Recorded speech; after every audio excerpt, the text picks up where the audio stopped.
Listo, chicos. Entonces, hoy día vamos a ver lo que es la continuación de Gases 2, y vamos a hablar un poco más a fondo de lo que mencionamos la clase pasada. Pero antes vamos a hacer un recordaris acerca de lo que es los volúmenes y capacidades pulmonares, porque creo que no lo expliqué muy bien. Y esto sí es importante que lo recuerden, porque suelen preguntarlo mucho en lo que es el examen parcial. Entonces, vamos a recordar. Mencionamos que vamos a tener ciertos volúmenes y capacidades pulmonares, pero ¿cómo vamos a tener estos volúmenes? ¿Cómo vamos a obtenerlos? Para ello debemos saber lo que es la espirometría. La espirometría vendría a ser una prueba. La espirometría vendría a ser una prueba que va a permitir determinar la función pulmonar. Espirometría. Ya, esa va a ser una prueba que me va a permitir determinar la función pulmonar. Y específicamente vamos a tener dos tipos de espirometría. Una espirometría lenta, que también se denomina como espirometría simple, y una espirometría rápida, que también se denomina forzada. Entonces, por qué se llaman así, lenta o rápida? En el caso de la espirometría lenta, vamos a ver que va a iniciar en una inspiración máxima, pero en una situación de reposo. Y esta persona va a ir expirando lentamente para poder obtener justamente estos volúmenes y capacidades pulmonares. Mientras que en la espirometría rápida, el paciente va a inspirar al máximo, pero va a expirar lo más rápido que pueda. Va a expirar muy rápido, por eso que se llama rápida. Ahora, la espirometría simple es la que vamos a ver en este gráfico, que me va a permitir determinar tanto los volúmenes como capacidades pulmonares. Entonces, vamos a ver lo siguiente. Vamos a ver aquí, está nuestra frecuencia de inspiración y expiración. Vemos, la persona inspira, expira, inspira, expira. Eso vendría a ser una respiración tranquila. ¿Y esto cómo lo llamábamos? Como volumen tidal, o volumen corriente, o volumen de vaivén. ¿Y cuánto era? 500 mililitros. Entonces, esa respiración tranquila, tanto al inspirar como al expirar, se va a denominar como volumen tidal, volumen de vaivén, o volumen corriente. Luego, inspiramos, expiramos, inspiramos, expiramos, inspiramos, expiramos y seguimos expirando hasta llegar al pico. Eso se va a conocer como volumen expiratorio de reserva. Es decir, esa expiración que va a estar por encima del volumen tidal. Volumen expiratorio de reserva o de reserva expiratorio, ¿no? ¿Y cuánto valía esto? 1100, ¿no? 1100 mililitros. Luego, inspiramos en una expiración normal, expiramos, inspiramos, expiramos, inspiramos, seguimos inspirando, llegamos al máximo y esto se va a conocer como volumen inspiratorio de reserva o volumen de reserva inspiratorio. Es decir, ese volumen inspiratorio que va a estar por encima del volumen corriente. ¿Y cuánto vale? 3000 mililitros. Finalmente, como les dije, estábamos inspirando, estábamos expirando, estábamos inspirando, expiramos, seguimos expirando, llegamos al máximo y ese volumen residual que vamos a tener es ese volumen que se va a quedar en los pulmones luego de una expiración máxima. Y esto va a ser aproximadamente 1200 mililitros. Entonces, tenemos 4 volúmenes que vimos, ¿no? Volumen de reserva inspiratorio, volumen de reserva expiratorio, volumen residual y volumen tidal. Ahora, las capacidades pulmonares vamos a determinarlas a partir de la suma de los volúmenes. Entonces, en el caso de la capacidad inspiratoria, que va desde este pico hasta este pico, vamos a obtenerla sumando el volumen de reserva inspiratorio más el volumen tidal o volumen corriente. Y a esto que va a ser igual, sumamos, ¿no? 3000 más 500, 3500 mililitros. Entonces, capacidad inspiratoria, volumen de reserva inspiratorio y capacidad y volumen tidal.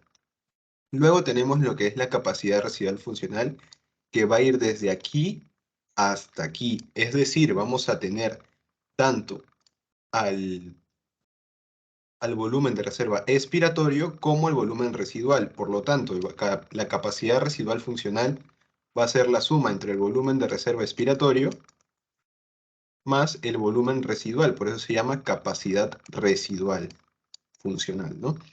¿Y esto a qué va a ser igual? A 2300. ¿Por qué? ¿Cuánto vale el volumen de reserva expiratorio? 1100. ¿Cuánto vale el volumen residual? 1200. Sumamos 2300. Luego vamos a tener la capacidad vital, que va a ser esa inspiración al máximo y expiramos al máximo, que es justamente lo que se evalúa en la espirometría, ¿no? Entonces vamos a tener esta capacidad vital que va a ir de pico a pico, del pico del volumen de reserva expiratorio al pico del volumen de reserva expiratorio.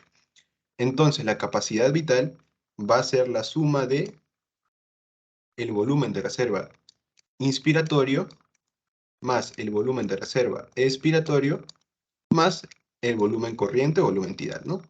¿Y esto a qué va a ser igual? Sumamos, ¿no? 3000 más 1100 más 500. ¿Y esto cuánto nos da? 4600. Ahora, a esta capacidad vital tú quieres sumarle lo que es el volumen residual, es decir, los 4 volúmenes, si los sumamos, nos va a dar la capacidad pulmonar total. Es decir, que va a ir desde el pico del volumen de reserva inspiratorio hasta el volumen residual. ¿Y esto cuánto va a ser? 5800. Sumamos todos los volúmenes prácticamente. Entonces, esto es lo que va a evaluar lo que es la espirometría simple. Espero que haya quedado un poco más claro. Luego, en el caso de la espirometría forzada, que bueno, no va a ser el tema de hoy, pero es importante que sepan esto, que va a ser un poco más útil, o de hecho es más útil que la espirometría simple, porque la espirometría simple solo nos permite determinar los volúmenes y las capacidades y ver si es que hay una disminución de los volúmenes o de las capacidades, ¿no? Mientras que la espirometría forzada nos va a permitir determinar otros parámetros, como por ejemplo la capacidad vital forzada o el volumen expiratorio forzado en el primer segundo, que se conoce como BF1, y capacidad vital forzada, ¿no? Y la relación entre estos dos. Entonces, estos parámetros nos van a poder determinar si es que estamos frente a un patrón obstructivo, un patrón restrictivo o un patrón mixto. Y esto ya nos va a acercar mucho al diagnóstico. En el caso si tenemos un patrón obstructivo, puede ser EPOC, puede ser asma, o restrictivo puede ser una neumoconiosis. Entonces es por ello que la espirometría forzada es un poco más útil que la espirometría simple. Y bueno, espero que con esto haya quedado un poco más claro lo de los volúmenes y las capacidades pulmonares. Con que se aprendan los volúmenes es suficiente porque ya con eso van a poder determinar las capacidades. Ahora sí, volviendo al tema de hoy, que vendría a ser lo que es gases 2, vamos a comenzar con las generalidades, que esto ya lo vimos en la clase pasada, ¿no? Entonces, vamos a recordar. Mencionamos que íbamos a tener una vía aérea y esta vía aérea se iba a dividir anatómicamente en una vía aérea alta y una vía aérea baja. En la vía aérea alta íbamos a encontrar lo que eran las cavidades nasales, íbamos a encontrar la faringe, la laringe, etcétera, ¿no? Mientras que en la vía aérea baja íbamos a encontrar la tráquea, los bronquios y los alvéolos principalmente. Entonces, aquí vamos a tener nuestra tráquea, y esta tráquea a nivel de T cuadro aproximadamente se va a ramificar en dos, en un bronquio principal derecho y en un bronquio principal izquierdo. Esto creo que no lo mencioné en la clase pasada, pero hay algunas características anatómicas de estos bronquios principales. En el caso del bronquio principal derecho, va a ser más corto, más ancho y más vertical. Mientras que el bronquio izquierdo va a ser más largo, más estrecho y va a ser más horizontalizado. Es por ello que en las obstrucciones de la vía aérea por algún cuerpo extraño, que ocurre sobre todo en los niños, usualmente este cuerpo se va a ir hacia el bronquio derecho, porque por sus características anatómicas es más vertical y es más corto, entonces es más probable que se vaya hacia el lado derecho. He ahí la importancia de las características anatómicas de estos bronquios. Luego mencionamos que íbamos a tener los bronquios segmentarios, que eran los que se iban a comenzar a dicotomizar e iban a dar 21 ramificaciones, de las cuales las 7 primeras iban a tener cartílago, por lo que se iban a denominar bronquios como tal, iban a tener cartílago. Mientras que las otras 14 dicotomizaciones iban a carecer de cartílago, iban a tener un diámetro menor a 1 milímetro, por lo que se iban a denominar bronquiolos. Bronquiolos. Entonces, íbamos a tener los bronquiolos terminales y los bronquiolos respiratorios. Estos bronquiolos respiratorios mencionamos que se llamaban así porque iban a poder realizar lo que es la hematosis en cierta medida. Pero los principales, ¿cuáles eran? Los alvéolos. Eran los principales que se iban a encargar de esta función. Entonces, para recordar la hematosis, vamos a ver lo siguiente. Y vamos a tener nuestro alvéolo, nuestro conducto alveolar y nuestro alvéolo como tal, ¿no? Y aquí vamos a tener nuestro capilar. Perdón, voy a hacerlo un poco. Y aquí vamos a tener nuestro capilar sanguíneo.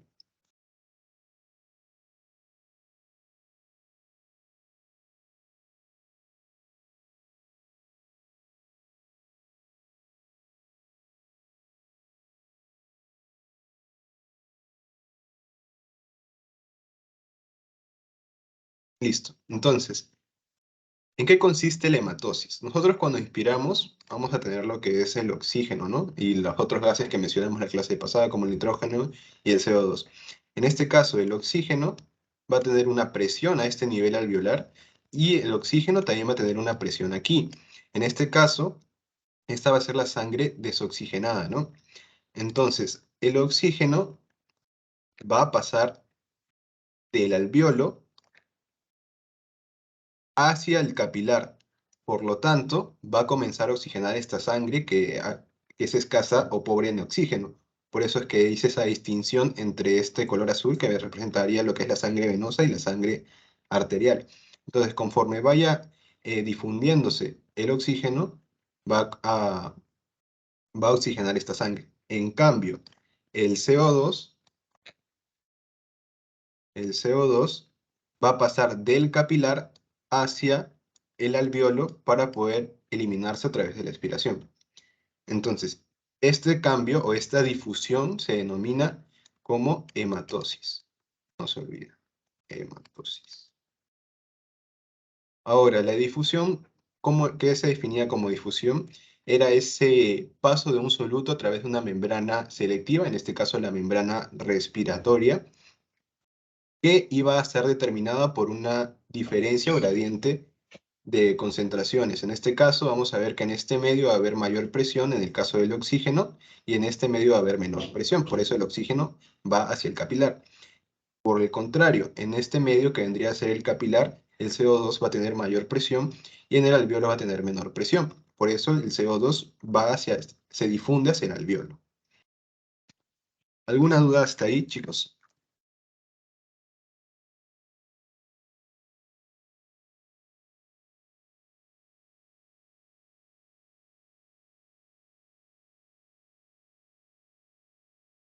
Bueno, entonces continuamos. Ahora vamos a hablar acerca de las presiones parciales. En sí, la presión se va a definir como el impacto de las partículas en contra de una superficie o la fuerza que ejercen las partículas cuando chocan contra una superficie. Entonces, la presión de un gas va a ser igual a la suma de las fuerzas de los impactos en todas las moléculas de ese gas que chocan con la superficie. Es decir, mencionamos que, bueno, en la clase pasada mencionamos que el aire era una mezcla de gases. Entonces, la presión que va a tener este aire atmosférico va a estar determinada por la presión que ejerza cada uno de estos gases. En este caso, el nitrógeno, el oxígeno, el CO2, principalmente porque también vamos a encontrar otros gases. Entonces, también tenemos que la presión va a ser directamente proporcional a la concentración de moléculas de un gas. Es decir, que si hay mayor concentración, también la presión de este gas va a ser mayor. En el caso del aire, vemos que el nitrógeno tenía mayor concentración. Entonces vamos a ver ahorita si es que en verdad se cumple esto, que va a tener mayor presión también. Entonces, teníamos que a nivel del mar, la presión barométrica o presión atmosférica, ¿cuánto era? 760, ¿verdad? 760 milímetros de mercurio. Entonces, vamos a ver recordarán cuáles eran las proporciones que tenía presión atmosférica que iba a estar determinado por el aire atmosférico.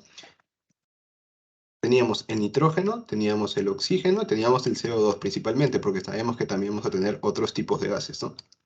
Entonces, el nitrógeno está en una concentración de 79%, el oxígeno está en una concentración de 21%, y el CO2 está en una concentración de 0,04%. Entonces, si nosotros para poder determinar la presión parcial de estos gases, la presión parcial en sí entonces va a ser esa presión que me ejerce individualmente cada uno de estos gases, es decir, la presión que me ejerce el nitrógeno, la presión que me ejerce el oxígeno y la presión que me ejerce el CO2. Entonces, para poder hallar las presiones parciales tenemos que multiplicar esto por 760, por 760 y por 760. Y nos va a dar lo siguiente. 79% por 760 nos va a dar 600 milímetros de mercurio.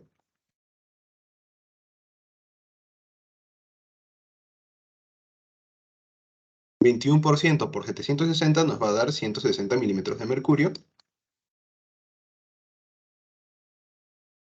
Y el CO2, que es 0,04% por 760, nos va a dar 0,30%. Entonces se va a cumplir lo que mencionamos.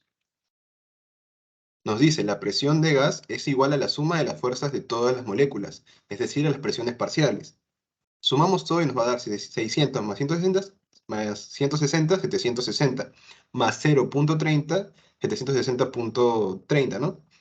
Entonces eso, redondeando, sería 760 igual. Es por ello que se cumple eso. La suma de estas fuerzas, de estas presiones parciales, me va a dar la presión total o presión atmosférica. También nos dice la presión parcial o la presión es directamente proporcional a la concentración de moléculas de un gas. El nitrógeno está a mayor concentración y vemos que su presión también es mayor. Entonces también se cumple este criterio. Y es aquí donde tenemos nuestras presiones parciales. ¿Hasta ahí alguna duda, chicos? Todo claro. Ahora, ¿qué pasa si nos pone un ejemplo, un ejercicio, que creo que viene del pasito? Si ya no es 21%, sino es 20%, igual, se multiplica por 760. No nos dan 20, nos dan 15, igual, se multiplica por 760 y eso nos va a dar nuestra presión parcial. Ahora vamos a ver brevemente lo que es la ley de Dalton. La ley de Dalton más que todo nos va a hablar de una suma. Nos dicen que la presión total de una mezcla de gases corresponde a la sumatoria de presiones parciales de cada una.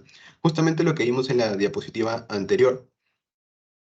¿Recuerdan? Vimos que la presión atmosférica o presión barométrica era 760, ¿no? Y en esta presión atmosférica iban a estar involucrados ciertos gases. Vimos el nitrógeno, vimos el oxígeno y vimos el CO2, ¿no? Vamos a poner acá P3, el CO2. El nitrógeno, ¿cuánto era? La presión parcial, 600, ¿no? Milímetros de mercurio, no se olviden. El oxígeno, ¿cuánto era? 160. Y el CO2 era 0,30. Entonces sumábamos esto y nos daba justamente 760. Entonces se cumple la ley de Dalton. La sumatoria de las presiones parciales de cada uno de estos gases va a ser igual a la presión total. Y más que todo eso es lo que nos habla la ley de Dalton. Luego tenemos la ley de Henry. La ley de Henry más que todo va a hablar acerca del coeficiente de solubilidad. Entonces, la ley de Henry nos dice que los factores que van a determinar la presión parcial es la concentración del gas y el coeficiente de solubilidad. Entonces, la presión parcial va a ser igual a la concentración del gas disuelto entre el coeficiente de solubilidad. Y aquí tenemos el coeficiente de solubilidad de alguno de los gases que vimos. Tenemos del oxígeno, que es 0,24, el dióxido de carbono, el monóxido de carbono y el nitrógeno. Entonces, de aquí, el que tiene mayor coeficiente de solubilidad es el dióxido de carbono, el CO2. Y aquí podemos ver una característica. vemos que el coeficiente de solubilidad va a ser inversamente proporcional a la presión parcial. O mejor dicho, la presión parcial va a ser inversamente proporcional al coeficiente de solubilidad. Entonces, técnicamente, como nos menciona esto, mientras mayor sea el coeficiente, menor va a ser la presión parcial. Vamos a ver si se cumple. Acá tenemos que el mayor coeficiente de solubilidad lo tiene el CO2, que es 0.57. ¿Y cuánto dijimos que era su presión parcial? 0.30, ¿no? Entonces, el CO2 va a tener mayor coeficiente que el O2, que el oxígeno, y el oxígeno va a tener mayor coeficiente de solubilidad que el nitrógeno. Y vemos justamente que se cumple la presión parcial. A mayor coeficiente de solubilidad, menor presión parcial, porque el CO2 era 0.30, entonces el O2 era 160 y el nitrógeno era 600. Entonces, el CO2 tiene mayor coeficiente de solubilidad, pero tiene menor presión parcial, a diferencia de los otros gases. Igual, el oxígeno tiene mayor coeficiente de solubilidad que el nitrógeno, pero tiene una presión parcial menor que el del nitrógeno. Y así se cumple esta ley de Henry, que nos habla del coeficiente de solubilidad y la concentración del gas disuelto. Luego tenemos la velocidad neta de difusión, que corre, o en otras palabras, el coeficiente de difusión, ¿no? Este vendría a ser el coeficiente de difusión. Que esto no es más que la ley de Fick. La ley de Fick. Entonces, esta fórmula en verdad, como les dije la clase pasada, no les van a tomar ejercicios, así que no es muy importante que se aprendan la fórmula, pero tienen que aprenderse más que todo de quién plantea esta fórmula, ¿no? En este caso vendría a ser lo que es la ley de Fick. Y van a intervenir estos parámetros: la solubilidad del gas en el líquido, el área transversal del líquido, la distancia que debe difundir, el peso molecular y la temperatura. Entonces aquí tenemos los coeficientes de difusión. En el anterior vimos los coeficientes de solubilidad, no se confundan. En la solubilidad es la capacidad que tiene un gas para disolverse en un medio líquido, y la difusión es esa capacidad que tiene un soluto para pasar de un lugar o un medio a otro medio. Entonces, no se confundan con esos dos términos. Entonces aquí también tenemos una tabla, pero ahora con los coeficientes de difusión. Igualmente vemos que el CO2 tiene el mayor coeficiente de difusión a diferencia de los otros gases. Entonces podemos decir lo siguiente: el CO2 se difunde o es más difusible o difundible que el oxígeno por 20 veces. Es decir, el CO2 es 20 veces más difundible que el oxígeno, el O2. ¿Ok? Entonces no se olviden eso. Entonces, antes de pasar al vapor de agua, voy a hacerles unas características. Vamos a ver. Entonces, vimos la ley de Dalton, la ley de Henry y la ley de Fick. Entonces, si en algún momento del examen, sobre todo en el examen, si es que se llegan a olvidar de qué tratan estas fórmulas o estas leyes, deben acordarse palabras claves para que se acuerden de esa palabra clave y probablemente ya sepan la respuesta. En el caso de Dalton, ¿cuál era la palabra clave? Sumatoria de presiones parciales o simplemente sumatoria o suma. Sumatoria o suma. En el caso de Henry, la ley de Henry, ¿cuál era la palabra clave? Solubilidad. Y en el caso de Fick, difusión. Entonces, ¿se acuerdan de esas palabras claves y pueden determinar la respuesta, ¿no? Entonces, Fick, difusión; Henry, solubilidad; y Dalton, sumatoria o suma.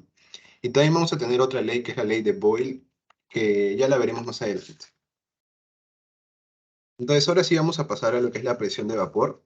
Sabemos que una de las funciones que tiene las vías aéreas es humidificar y calentar el aire inhalado. Entonces, esto va a ser gracias a la presión de vapor. ¿Cuánto es la presión de vapor? A temperatura corporal, la presión de vapor es de 47 milímetros de mercurio. A temperatura corporal.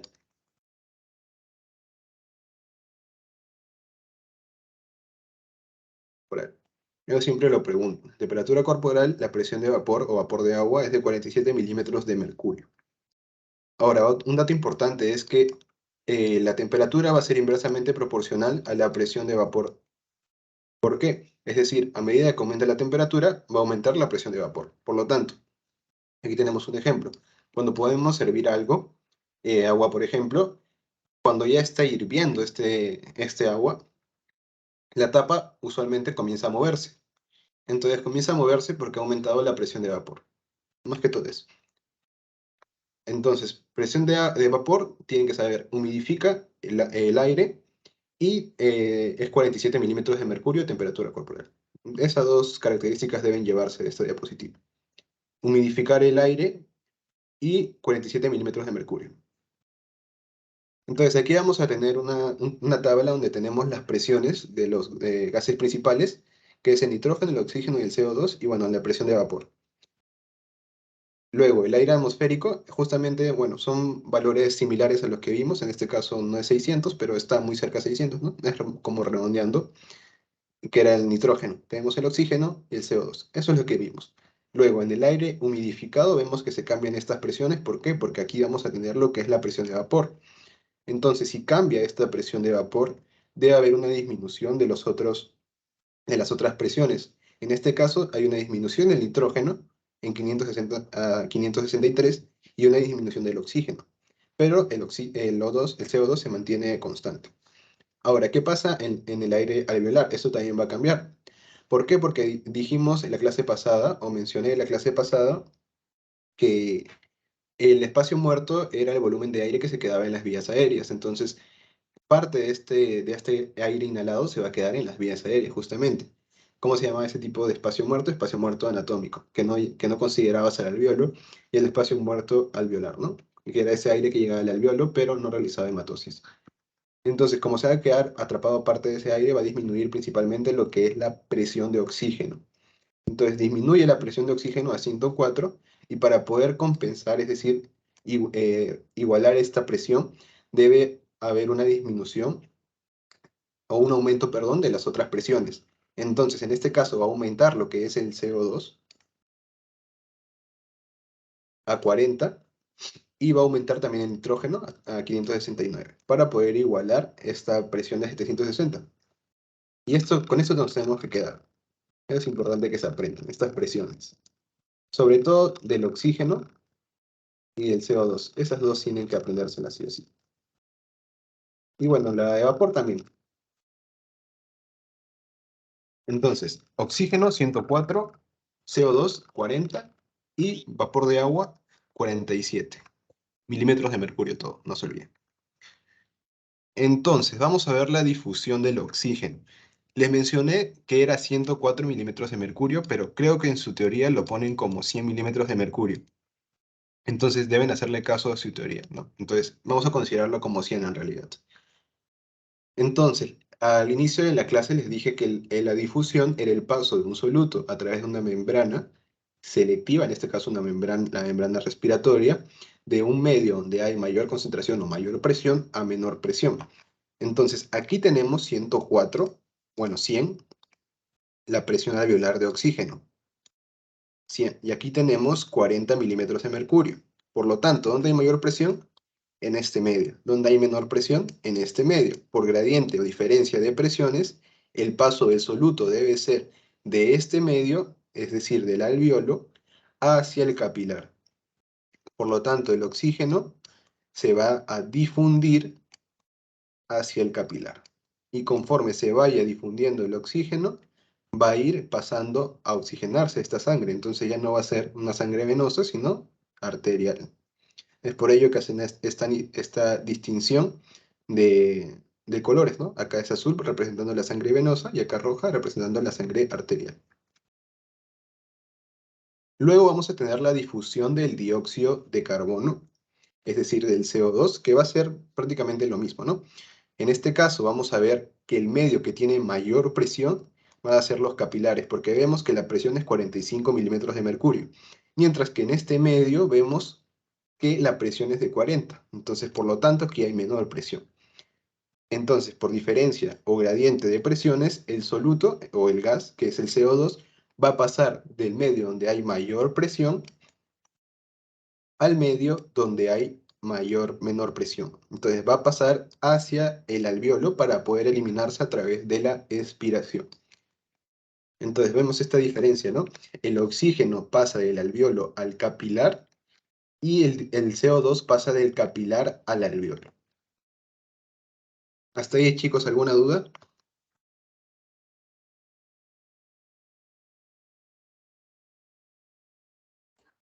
Todo claro. Listo, entonces no se olviden esas presiones. O2, 100 a nivel alveolar y CO2, 40 a nivel alveolar. A nivel capilar, oxígeno, 40 milímetros de mercurio, y a nivel del capilar, el CO2, 45 milímetros de mercurio. Entonces, les comenté que este soluto, es decir, estos gases, tanto el CO2 como el oxígeno, tenía que atravesar una membrana selectiva que representaba lo que era la membrana respiratoria. Esta membrana respiratoria va a tener ciertas partes, 6 partes específicamente. En primer lugar, vamos a tener lo que es el líquido y surfactante pulmonar, ¿no? Que va a ser esta parte de aquí. Recordarán cuál era el surfactante pulmonar, cuál era su función. Era hacer un agente tensioactivo, es decir, disminuir la tensión superficial. Era justamente la sustancia que permitía que no se colapse el alveolo. Este surfactante, ¿por quién era producido? Por los neumocitos tipo 2.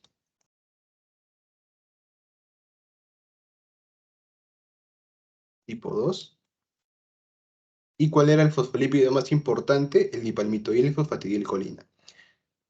¿Qué más? Los neumocitos tipo 2 se producían en el sexto mes, a finales del sexto mes de gestación, pero no era hasta 2 semanas antes del nacimiento donde producían grandes cantidades del surfactante pulmonar.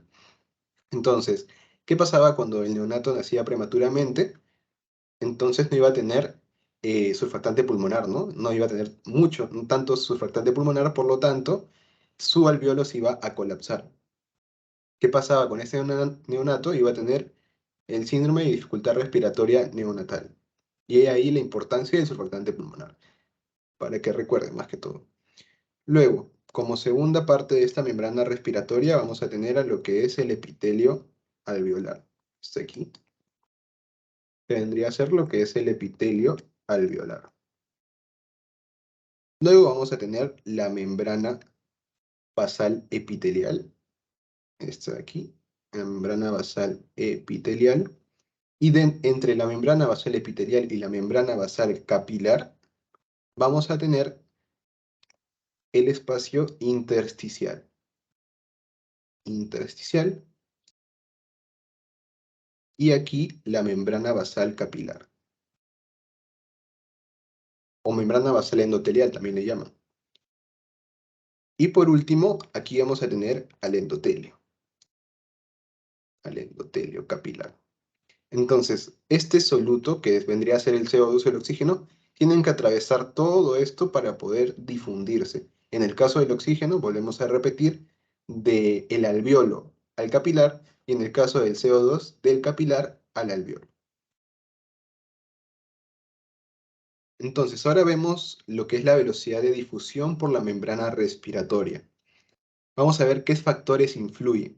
En primer lugar tenemos el grosor de la membrana. En el caso del grosor de la membrana va a ser inversamente proporcional a la velocidad de difusión.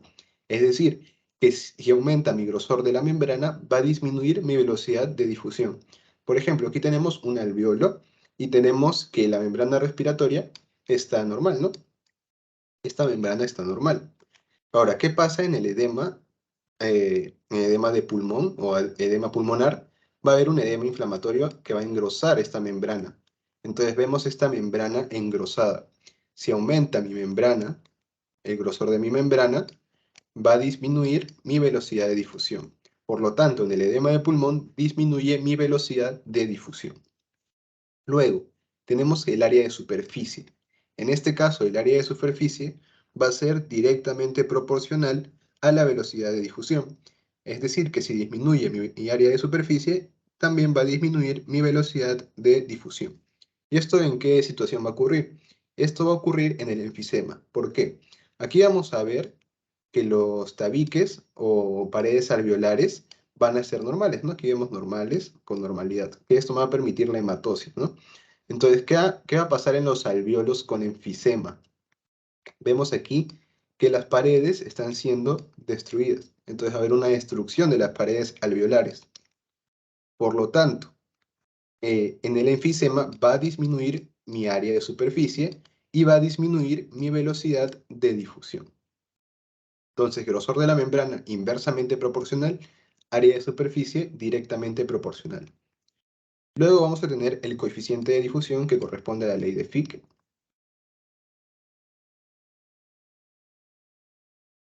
Y esto nos permite determinar qué gas es más difundible o difusible, ¿no? En este caso, recordemos que vendría a ser el CO2. Y en última instancia vamos a tener la diferencia de presiones parciales. Mencionamos que para que se pueda difundir el gas, debía haber una gradiente de presiones entre el alveolo y el capilar. En el caso del oxígeno había una presión mayor en el alveolo y menor en el capilar, por lo tanto el oxígeno pasaba del alveolo al capilar, mientras que el CO2 tenía mayor presión a nivel capilar y el nivel del alveolo tenía menos presión. Es por ello que pasaba del capilar hacia el alveolo. Entonces, factores que influyen: grosor de la membrana, área de superficie, coeficiente de difusión y diferencia de presiones parciales. Ahora vamos a ver acerca del transporte de oxígeno. El oxígeno principalmente va a ser transportado por una proteína que vamos a encontrar en los glóbulos rojos o eritrocitos o hematíes, que se denomina hemoglobina, ¿no? Hemoglobina. Entonces la hemoglobina me va a fijar lo que es el oxígeno, va a ser una unión débil irreversible. ¿Por qué? Porque cuando llega a los tejidos, de esta manera va a poder entregar el oxígeno. Si fuera una unión no reversible y muy fuerte, entonces no se podría entregar el oxígeno. Por eso es una unión débil irreversible. Entonces, el 98%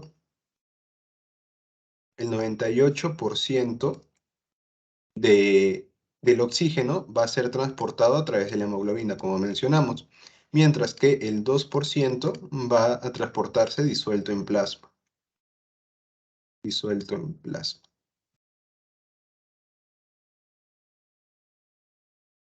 Otro dato importante es que en 100 mililitros de sangre vamos a tener 15 gramos de hemoglobina en una persona sana, una persona sana, ¿no? Porque sabemos que las personas que tienen anemia van a tener menor cantidad de hemoglobina y esto va a generar que entre menos cantidad de oxígeno a los tejidos, ¿no? Entonces, pero en una persona normal, en 100 mililitros de sangre, lo normal es que encontremos 15 gramos de hemoglobina. Ahora, otro dato que debemos mencionar es que un gramo de hemoglobina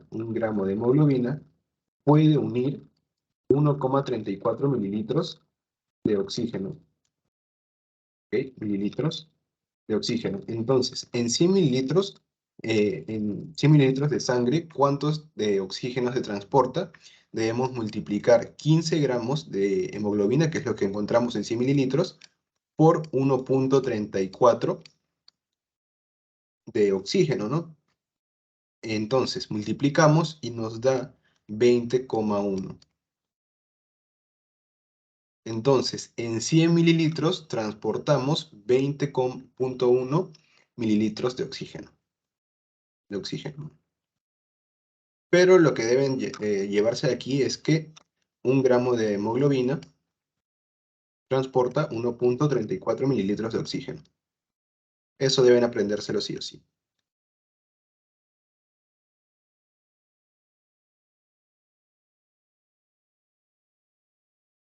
Luego, como otro punto tenemos el transporte de dióxido de carbono o CO2. Y nos dice aquí la diapositiva que el CO2 se relaciona con el equilibrio ácido-base. Ya vamos a ver por qué.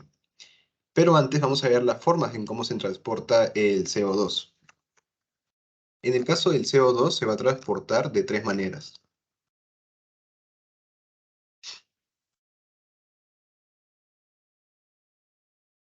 El 70% se va a transportar a través del bicarbonato. El 23% se va a transportar unido a la hemoglobina, por lo que se va a denominar, esta forma de CO2 se va a denominar como carbaminohemoglobina. Y el 7% va a ir disuelto en plasma.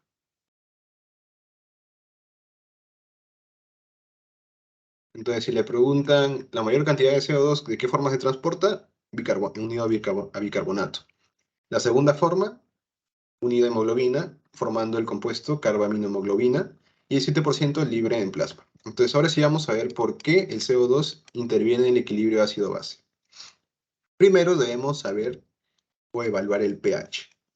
El pH normal oscila entre 7.35 y 7.45. ¿Qué pasa cuando estos valores se alteran? Por un lado, ¿qué pasa cuando disminuye? Y por otro lado, ¿qué pasa cuando aumenta?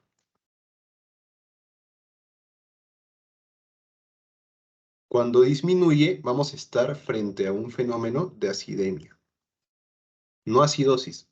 Cuando estamos hablando solo del pH o evaluando solo el pH, vamos a denominarlo como acidemia o alcalemia. En este caso, si disminuye mi pH por debajo de este 100.35, va a denominarse acidemia.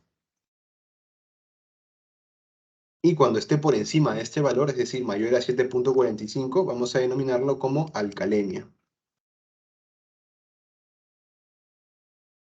¿Ok? Entonces, ¿qué me va a explicar esta acidemia o alcalemia? En el caso de la acidemia, puede ser explicado por dos fenómenos, e igual en alcalemia. Uno, puede ser por un aumento del CO2, o dos, por una disminución del bicarbonato. En el caso de la alcalemia, puede ser explicado por dos fenómenos también. Primero, por una disminución del CO2, o segundo, por un aumento del bicarbonato.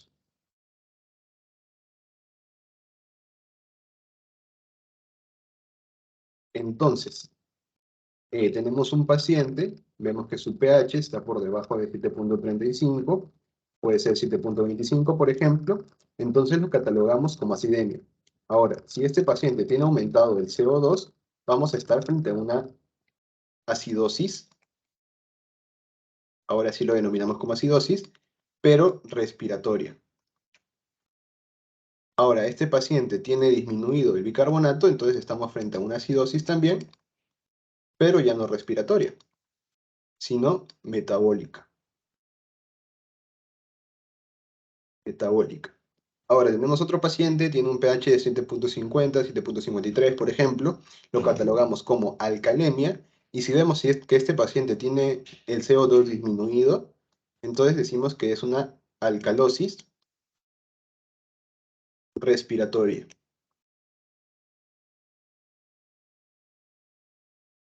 Mientras este paciente, si tiene el bicarbonato aumentado, entonces vamos a catalogarlo como una alcalosis también, pero ya no respiratoria, sino metabólica.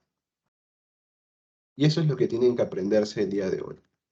Cómo saber si es una acidosis respiratoria o metabólica.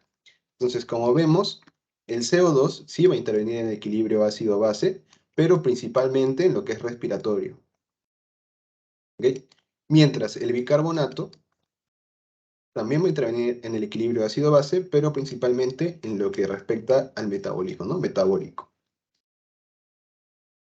Entonces, para fijar estos conocimientos, vamos a ver el siguiente ejercicio, ¿no?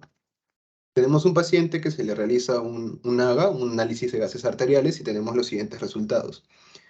Me pueden decir si está normal, está con alcalosis respiratoria, alcalosis metabólica, acidosis respiratoria, etc.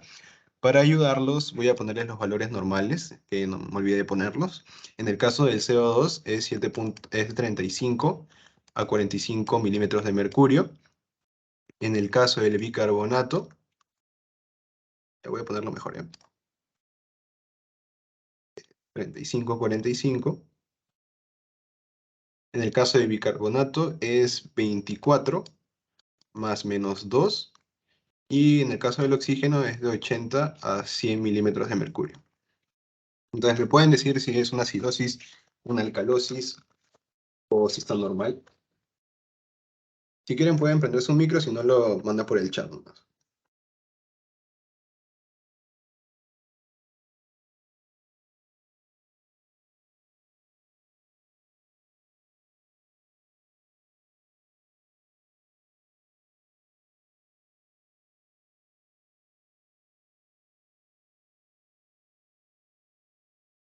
Sería una acidemia, alcalosis respiratoria. Bueno, así.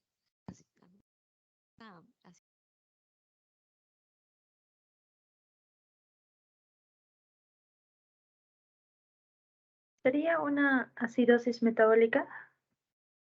Acidosis metabólica, ¿no? ¿Otra respuesta? Acá dicen acidosis metabólica.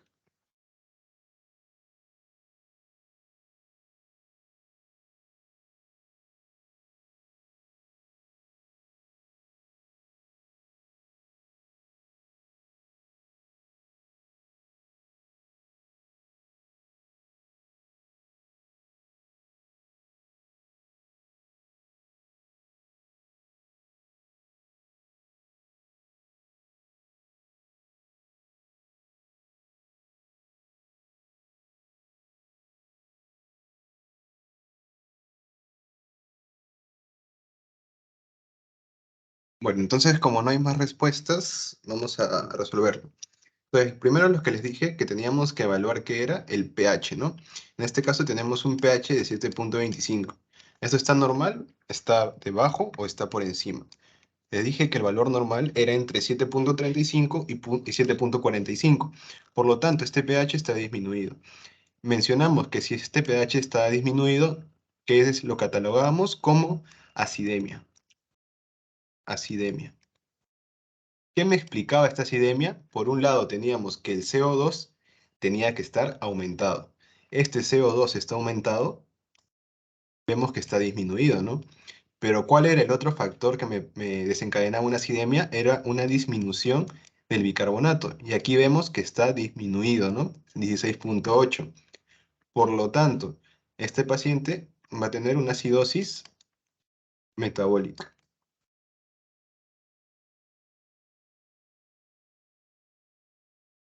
Metabólica. Ahora, ¿qué pasaba si este CO2 estaba aumentado y este bicarbonato también estaba aumentado o normal? Eso iba a ser una acidosis, pero respiratoria. Ahora vamos a ver lo que es el hiperbarismo.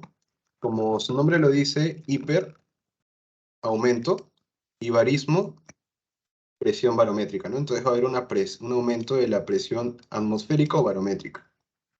¿Y en qué situaciones se va a dar esto? Se va a dar en estas situaciones, ¿no? Cuando estemos por debajo del nivel del mar. En este caso, vamos a ver los buzos, ¿no? Que usualmente van a estar por debajo del nivel del mar. Pero ¿qué pasa? Cuando estemos por debajo del nivel del mar, va a aumentar mi presión. Y aquí vamos a ver la ley que les dije, la ley de Boyle. La ley de Boyle nos dice que a medida que aumente la presión, va a disminuir mi volumen.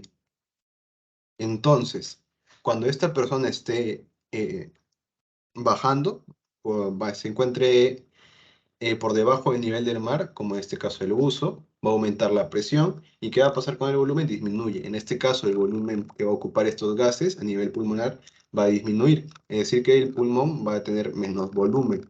Ahora, ¿qué ocurre cuando esta persona intente regresar a la superficie? Si lo hace de una forma muy rápida, va a haber un cambio de presión brusco, por lo tanto, la presión va a disminuir y el volumen va a aumentar. Y va a haber una sobreexpansión del pulmón. Va a haber una sobreexpansión pulmonar. Expansión. Esta sobreexpansión va a hacer que mi pulmón se colapse y parte de ese aire va a ingresar hacia el espacio pleural que vimos la clase pasada, provocándome un neumotórax. Neumotórax. Por otro lado, ese aire también esas burbujas de aire se pueden difundir hacia, hacia la circulación, produciéndome una embolia gaseosa. Y este émbolo gaseosa podría obstruir alguna arteria y producirme una isquemia, ¿no? Gaseosa. Entonces tenemos que el hiperbarismo va a ser un aumento de la presión atmosférica que va a condicionar a dos complicaciones, o va a tener dos efectos, por así decirlo. Uno, el neumotórax, y dos, la embolia gaseosa. Ahora vamos a ver su contraparte, que vendría a ser el hipobarismo. Hipo va a ser disminución y barismo, disminución de la presión barométrica o presión atmosférica. Mencionamos que a nivel del mar la presión atmosférica iba a ser 700 milímetros de mercurio. Pero ¿qué pasaba si estábamos en la altura, en provincias donde hay altura, por ejemplo, Huancayo? Esta presión atmosférica va a disminuir. Ya no va a ser 760, sino 532, por ahí. 532 milímetros de mercurio. Más o menos por ahí, por ese valor va a estar. Entonces, si ha disminuido mi presión atmosférica, también va a disminuir mi presión parcial, porque mencionamos que las presiones parciales, la suma de estas iban a darme la presión atmosférica. Si disminuye la presión total, también va a disminuir mis presiones parciales. Por lo tanto, va a disminuir mi presión de oxígeno. Si disminuye mi presión de oxígeno, también va a disminuir mi velocidad de difusión. Si disminuye mi velocidad de difusión, esto va a condicionar a lo que es una situación de hipoxia. Es decir, que el oxígeno no se va a difundir más, se va a difundir más lento, y esto va a condicionar a que llegue menos oxígeno a mis tejidos, lo que se denomina como hipoxia. Entonces, nuestro cuerpo, para poder adaptarse a esta situación de hipoxia, vamos a tener ciertos cambios adaptativos o ciertos cambios funcionales, que principalmente son tres. En primer lugar, va a haber una hipertrofia del ventrículo izquierdo o hipertrofia ventricular izquierda, porque mi corazón va a tener que trabajar más, ¿no? Para poder oxigenar toda esa sangre. Entonces va a trabajar más y va a producir una hipertrofia del ventrículo izquierdo. Por otro lado, vamos a tener un aumento de la frecuencia respiratoria, que se conoce como taquipnea.